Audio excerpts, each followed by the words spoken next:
Hi, magandang araw po muli sa inyong lahat for our second reading of the day. Tingnan naman po natin kung ano po ang makikita natin sa second reading of the day today. No? Today is Wednesday. Tingnan naman po natin kung ano po ang makikita natin sa reading of the day. But ngayon, gusto ko pong makita kung ano naman po ang current feelings ng inyong person as of this very moment. No? Pipili po tayo ng 10 dito sa Black Oracle at ganun din po pipili rin po tayo sa Pink Oracle, no? Para po makita natin pag nagsanib puwersa ang dalawang baraha, ano po ang ating makikita.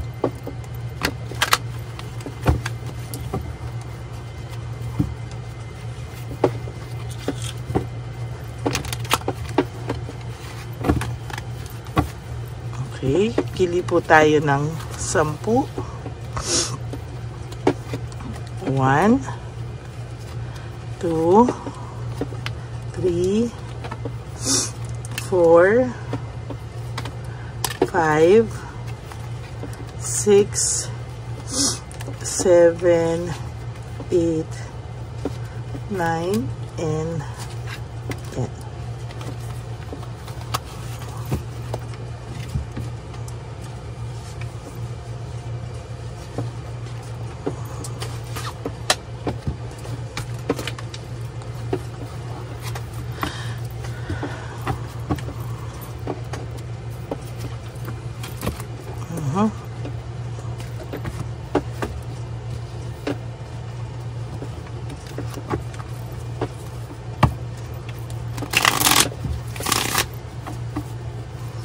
Tingnan po natin kung ano po makikita natin dito, no?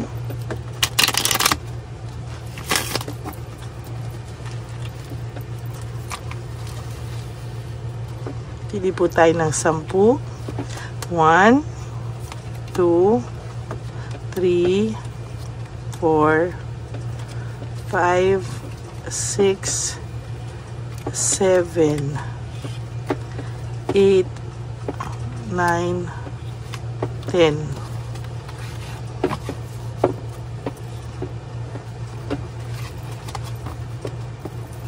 Kanya po itong skip, no? Ito po ay ating pagsasanib puwersa po ng dalawang baraha.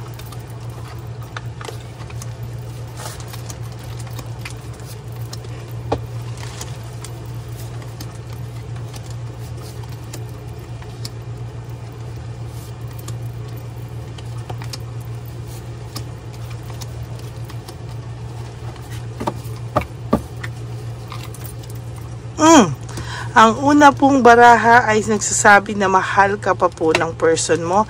Right at this very moment, naiisip ka po ng taong ito at naiisip niya po ang pagmamahal na meron siya para sa'yo. No? Kaya lang po, oh my God, ang ganda ha. Kaya lang po, I need to hold back my true feelings for you. Maybe because of pride and ego or sa situation na meron siya ngayon na magulong-magulo po ang buhay niya, ay hindi niya po alam kung paano niya po ipapakita o isasabihin sa'yo na mahal ka pa rin po niya o ipapakita niya sa'yo na may pagmamahal pa po siya sa'yo. I'm starting to understand our connection. Ngayon pa lang po nagsisinkin sa kanya o ngayon pa lang po niya nararamdaman yung inyong connection, yung inyong pinagsamahan, yung inyong relationship, no? Ngayon pa lang po niya naiintindihan, no? Life without you is hopeless, dark, and depressing. I miss your light. Namimiss ka rin po ng taong ito, no? Kaya lang po sa nakikita ko, mahal ka pa nito pero isa po siyang malaking duwag. Duwag po siyang tanggapin kung ano po ang kanyang talagang nararamdaman. Naduduwag po ang taong ito ipakita sa iyo kung ano po talaga ang pakiramdam niya sa iyo, ang feelings niya sa iyo, no? At talagang hindi niya po alam, talagang magulo po, madilim ang kanyang mundo, magulo ang kanyang mundo. Very depressing, no? Dahil po namimiss ka ng person na ito. I feel you even though we're apart. Ramdam ka po niya at ramdam mo rin po siya kahit kayo ay magkalayo, kahit kayo po ay hindi nag-uusap, kahit po kayong dalawa ay hindi magkasama, no? Talaga pong namimiss ka po ng taong ito at talaga pong ang sabi niya, why do I feel so lost? No, lost na lost po siya ngayon. Hindi niya po alam pero pakiramdam niya po, siya po ay nawawala, no, nawala sa sarili niya at talagang gulong-gulo po ang taong ito sa ngayon. So many things remind me of you, no? Sa totoo lang po, sa nakikita ko dito, marami daw pong nagpapaalala sa iyo sa kanya, no, mga alaala, no, ng kahapon, no, bakit po ikaw ay naaalala niya daw, bakit po hindi ka nila makalimutan, ano, parang overwhelming daw po yung nararamdaman niya ngayong passion, ano, yung passion na nararamdaman niya ngayon is very parang hindi, nahihirapan po siya, no, nahihirapan po siya, overwhelming, parang hindi niya po alam saan siya magsisimula, no? Sabi niya po, I don't know, you don't know how hard it was to let you go, no? Talagang ang tao pong ito ay nahirapan din na i-let go ka. Sa maniwala ka sa hindi, no? Ang taong ito, nung kayo po ay naghiwalay, akala mo po napakadali ka lang niyang ni-let go. Ang hindi mo po alam, nahirapan din po siyang i-let go ka, no? Hindi po ganong kadali sa kanya na i-let go ka, pero ni-let go ka po niya, akala mo lang na just like that. Ang hindi mo po alam, hirap na hirap po ang person na ito, no? Hindi mo po alam na itong person na ito ay talagang lahat ginawa niya para kalimutan ka. Pero sa tingin ko po, sa nakikita ko po, hirap na hirap pa rin po siyang i-let go ka, no? Ang tao pong ito, matindi po ang yabang, no?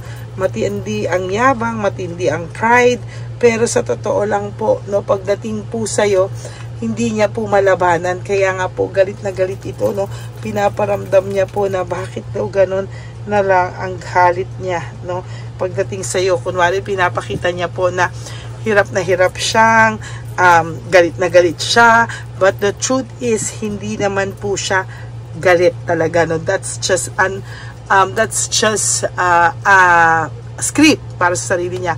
I don't understand. Hindi niya daw po maintindihan anong meron sa'yo. Bakit sa iba naman daw, nung nawala na, andali niya na lang siraan, andali na lang niyang hindi siya nakukonsensya. Pero bakit daw sa'yo kahit papano hindi siya mapalagay?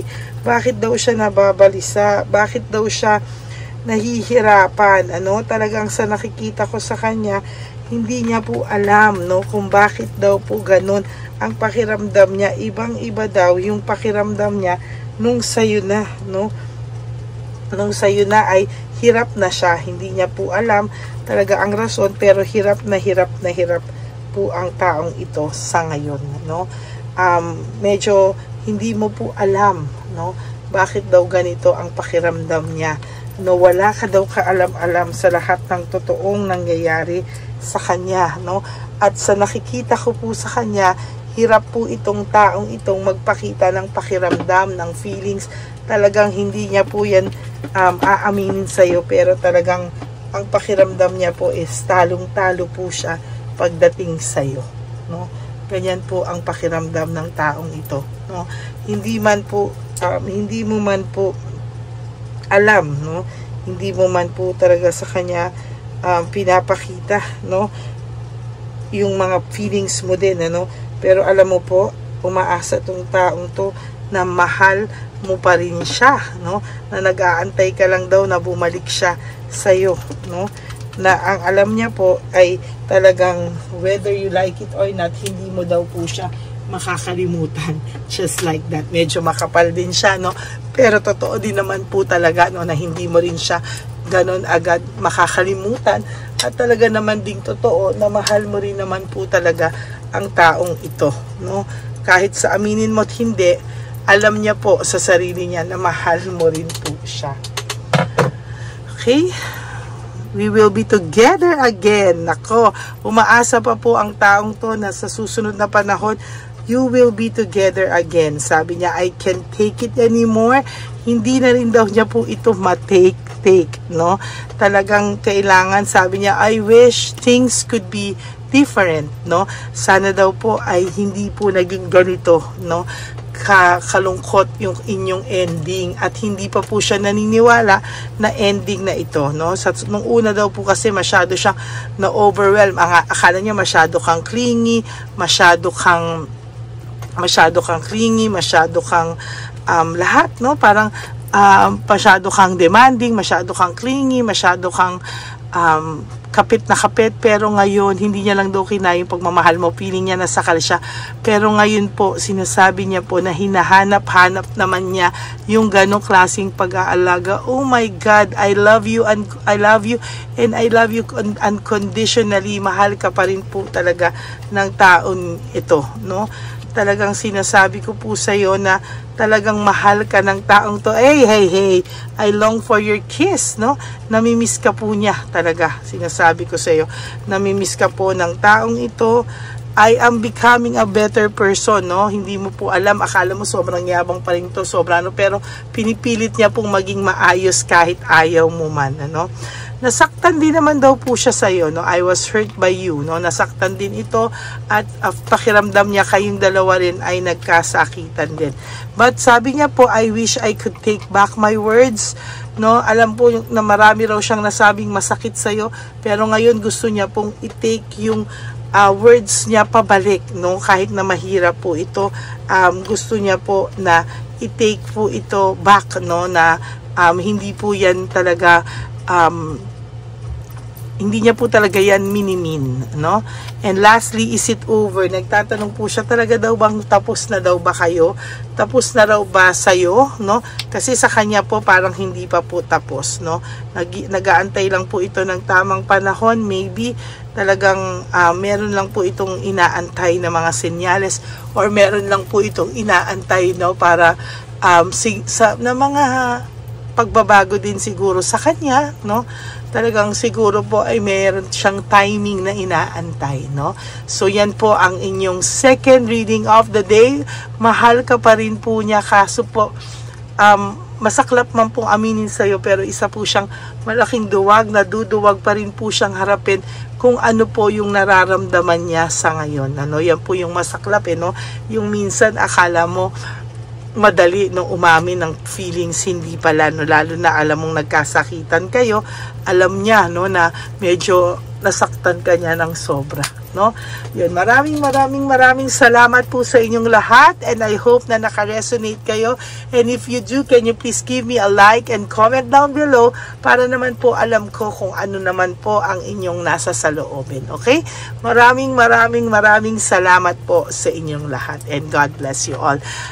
For those of you who would like to have a private reading with me, you can message me po at Ladyly Elena, that's Ladyly Elena.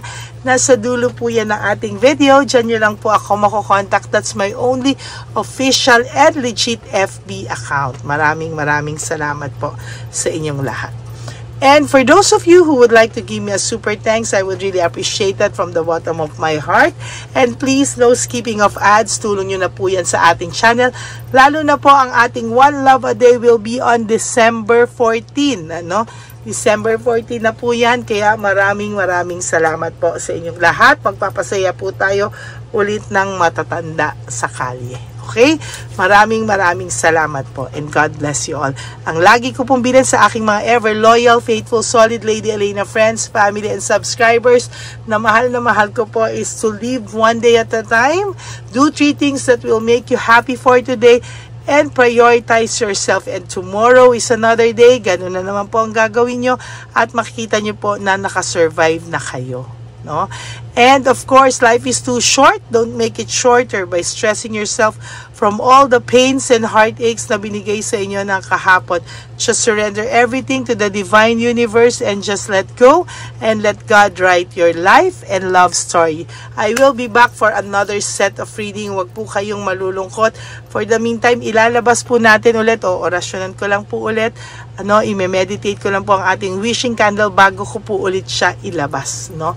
Para po mas maging effective po sa inyong lahat at talagang makikita nyo po, no? Tiyagain nyo lang po yan at yan po ang resulta. Okay? God bless you all and I love you all. Mag-ingat po kayo sa araw na to. Bye!